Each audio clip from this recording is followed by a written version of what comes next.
Hi guys! Magandang umaga! Welcome back po dito sa Gandara SRU channel. Andito na naman po ako ay nag-iisa ninyo nagmamagandang collegiate recads upang magkatid ang latest update and fresh happenings about sa TVJ. Mga balita na may kinalaman po sa Itbulaga at sa loob at labas ng showbiz. Kaya naman kung isa ka sa hindi pa nakaka-subscribe dito sa aking channel, maaari lamang napindutin po ninyo ang subscribe button at notification bell para ma-notify ka pag may bago tayong videos at mauna ka sa ating mga balita. Anyway, ang atin po palang mainit na pag-uusapan para po sa umagang ito ay pumapatungkol nga po dito sa pag-aalala po ng mga kadarigans natin kay Mama Pau kahapon. So kitang-kita daw po kasi ang mukha ni Mama Pau na iba yung aura niya. So nag-aalala po sila kung may sakit po ba si Mama Pau kahapon. And ayun nga, parang nag-disappear nga po si Mama Pau, hindi po nagpakita sa Itbulaga kahapon, kaya nag-worry po ang marami. And napag-alaman po natin base po sa isang netizens na nahilo daw po itong si Mama Pau, sumama yung pakiramdam kahapon. Kaya naman marami din po nagtatanong ngayon kung okay na ba siya ngayon at makakapag-live siya ngayong araw. Sabi dito, okay lang po ba si Mama Pau kasi kanina parang medyo masama po pakiramdam niya. So ilan lamang po yan sa mga naghahanap po kay Mama Pau at nagtatanong kung kamusta po ito dahil kapansin-pansin na parang masama daw po ang pakiramdam nito. Sabi naman dito, baka na HB or high blood si Mama Pau dahil sa sobrang init. Mahirap naman pilitin baka kung ano pa ang mangyari sa kanya.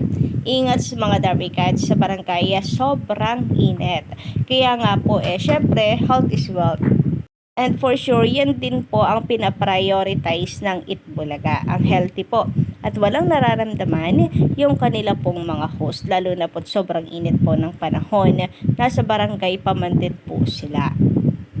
Kasi naman dito sa chika na atin pong nasagap, nahilo po sa sobrang init.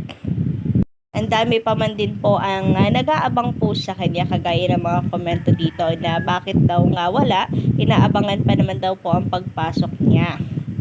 Sobrang sandali lang po kasi talaga yung pag-appear ni Mama Pau kahapon.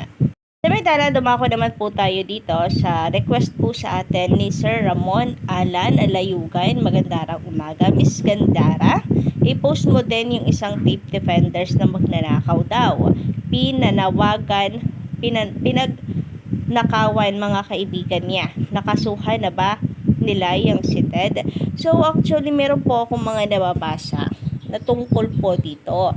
And marami nga daw pong reklamo. Pero iniiwasan ko po kasi itong itapik guys talaga. At kung mapapansin nyo, wala po talaga akong post about dito. Kasi ayaw ko pong mamersonal. So personal problem po nila yan. And ayaw kong mamersonal. Ayaw kong tumulad sa kanila, sa mga bashers po na yan. Basta ako kapag may hirit po sila sa TVJ, sumasagot po ako. Pero kapag mga ganyang personal na bagay ay hindi ko na siya dinadala sa atin pong update. Basta ako nakafocus po ako sa TVJ. Kung meron po silang hirit sa TVJ, talagang babanatan ko din po sila. So I hope na unawaan niyo po yung bagay na ito. No? Kumbaga ayaw ko na pong i-level yung sarili ko po sa mga bashers ng Itbulaga. Ayaw ko na pong tumulad sa ugali po nila.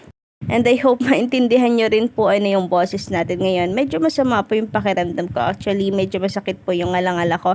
And I think magkakasipon po ako ng sobra. Meron na ngayon. Pero I think lalala pa kasi sobrang sakit po talaga niya.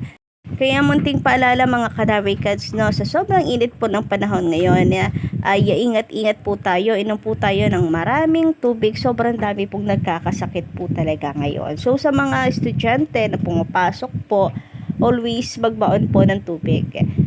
Ang dami ko nababalitaan na na-stroke yung mga estudyante at syempre sa mga seniors po natin.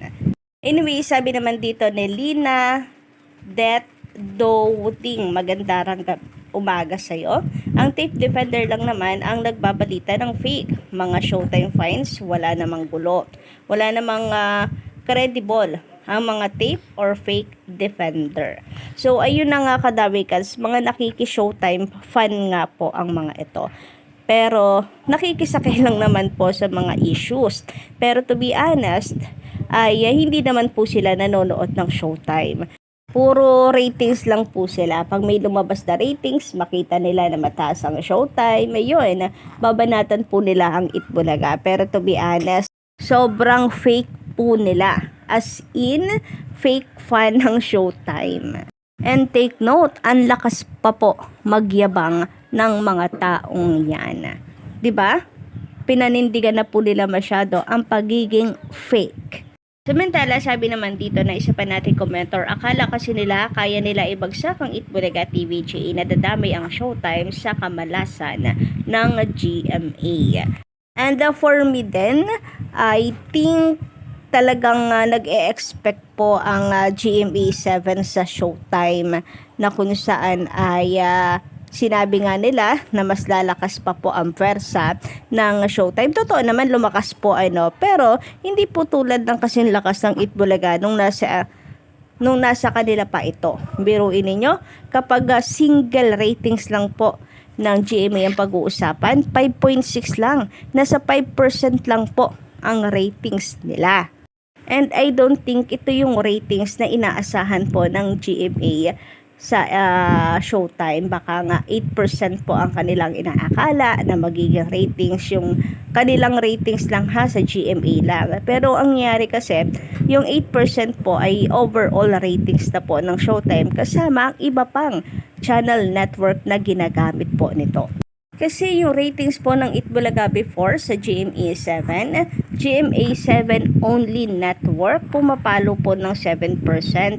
So, Kapuso viewers lang po yun. Ngayon, ay naasahan po ng Kapuso or ng GMA 7 na showtime fans plus Kapuso viewers. Sasabog po talaga ang kanila pong ratings. Pero ang nangyari, mas mataas pa rin po ang nakukuha ng dating ratings ng Itbulaga kesa po dito sa showtime. Samantala, sabi pa dito naman ni Pobe, magandang umaga. Bakit ayaw kasi gumawa ng sarili nilang noontime show ang GMA? Sobrang dami nilang artist. Bakit taga ABS-CBN ang nagsho-show sa channel nila? So, sayang nga po ang noontime nila So, yung sister channel nila, mauunawaan ko pa kung pauupahan nila yung time slot doon kasi sister channel lang naman po ito ng GMA 7. Pero yung main channel, dapat ang bida dyan yung mga Kapuso artist. At the same time, mabibigyan pa ng trabaho ang mga ito. Ang dami rin po kayang tenga. Pero yun nga, kung business kasi po ang ating titingnan, kung business pong pagbabasehan, mas sumaganda at win-win situation po talaga na kinuha nila ang showtime kasi hindi na po nila kinakailangang magsimula. Alam naman po natin lahat kung kaano po kahirap ang magsimula, lalo na kung ang kanila pong tatapatan pa ay kagaya po ng Itbulaga and ng showtime. Hindi po imposible na hindi po sila pansinin ng mga tao. So, I think itong naging decision talaga ng GMA 7 is para maging safe lang po sila sa kita. No, para ma-secure po na may kita na talaga sila and hindi po sila ma-zero. So, diskarte ng mga businessman ang ginamit po nila. Pero since andyan na yan, mga Kadarikads, ang showtime na sa GMA na, wala naman na po tayo magagawa doon, di ba? Kundi ang sikapin po natin na talunin ang showtime para meron pong rason ang GMA para pakawalan ito. Pero ayun nga, kapag nawala po ang showtime dito sa GMA, for sure ay GMA po ang nawalan. Magbabak na naman po sila sa lunchtime movie hits. Well, naman po sila doon, nagre-rate, pero hindi naman siguro maaari. Yun lang ang kanilang maging palabas sa noontime. So kayo ba guys, anong inyong masisaya patungkol po sa usaping ito? Pa-comment nga lang po dyan sa baba. And try po natin basahin yan lahat. Anyway, maraming salamat po pala sa mga tumutok sa atin ngayong umaga. And hanggang dito lang muna ang update natin para po sa umagang ito. Don't forget to click the subscribe button and notification bell para po sa iba pang mga balita.